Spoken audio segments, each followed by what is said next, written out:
क्या आपको पता है गैर जिम्मेदारी वाला वर्तन क्या होता है? नमस्कार दोस्तों, मैं जिज्ञासु राउत गुजरात अहमदाबाद से बुक्स पढ़ रहा हूँ। आत्म अनुशासन की शक्ति, बहाने बनाना छोड़े, लिखित है ब्रायन ट्रेसी द्वारा, जिसमें मैं हूँ आज पेज नंबर 62 के ऊपर। गैर जिम्मेदारी भरा दृष्टिकोण।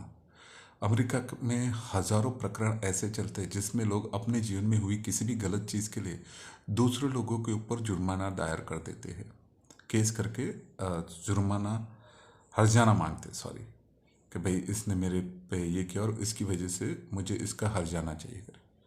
तो महत्वाकांक्षी जो वकील होते, जो दूसरे फ्रॉड वकील होते, मतलब बोलते हैं ना कि पैसे लेके एथिक्स के साथ खेलने वाले, नीति के साथ में खेलने वाले, झूठ को सच और सच को झूठ साबित करने वाले, तो वैसे लोगों की सहायता से, वैसे लोगों का कोऑपरेशन मिलने से हज़ारों अमेरिका के अंदर लोग ऐसे हैं कि जो इन सब लोगों की सहायता से किसी दूसरे लोगों के ऊपर मुकदमा दायर कर देते हैं और फिर उनसे हर्जाना मांगते हैं। खास तौर पर वो उसमें दोषी हो, उसके बावजूद भी वो लोग दूसरे लोगों के ऊपर डालते हैं। इसके थोड़े उदाहरण दो तो किस तरीके से है। कॉफ़ी शॉप के अंदर वो लोग कॉफ़ी पीने के लिए जाते हैं और फिर वो अपने शरीर के ऊपर उसको गिरा देते हैं और फिर कॉफ़ी रेस्टोरेंट वाला के ऊपर क्या करते हैं, केस दायर कर देते हैं।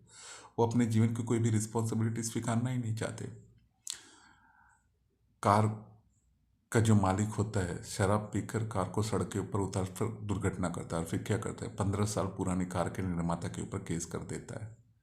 सीढ़ी से उतरते वक्त ज़्यादा झुकने की वजह से लोग गिर जाते हैं और उनको चोट आती है, तो करते क्या है, जिसने सीढ़ी बनाए उसके ऊपर केस दायर कर देते हैं। तो इस तरीके से लोग अपनी जिम्मेदारियां ना स्वीकारने की वजह से दूसरे लोगों के ऊपर केस करके, दोष डाल के और उनके ऊपर मुकदमा दायर करके हर्जाना मांगते रहते हैं और इस तरीके से वो अपनी जिम्मेदारी ना स्वीकारने का प्रयास करते हैं। क्या आप तो उन सब लोगों में से नहीं है ना? आपको ये जानना पड़ेगा। तो इस तरीके से ये जो चैप्टर है, आत्म अनुशासन और व्यक्तिगत उत्तरदायित्व, आपको अपनी खुद की रिस्पॉन्सिबिलिटी लेनी पड़ेगी। लेकिन आप ये सारे कार्य करते तो आप इसके अंदर नहीं आ पाएंगे और आप अपनी लाइफ को सक्सेसफुल नहीं बना पाएंगे। तो आपको ये सारी चीज़ें समझनी पड़ेगी। नमस्कार दोस्तों, अगर आपको लगता है कि मेरी ये चीज़ें, मेरे सारे विचार लोगों के जीवन में परिवर्तन ला सकते हैं तो प्लीज़ मेरी चैनल को लाइक, सब्सक्राइब और शेयर कीजिए। Thank you so much.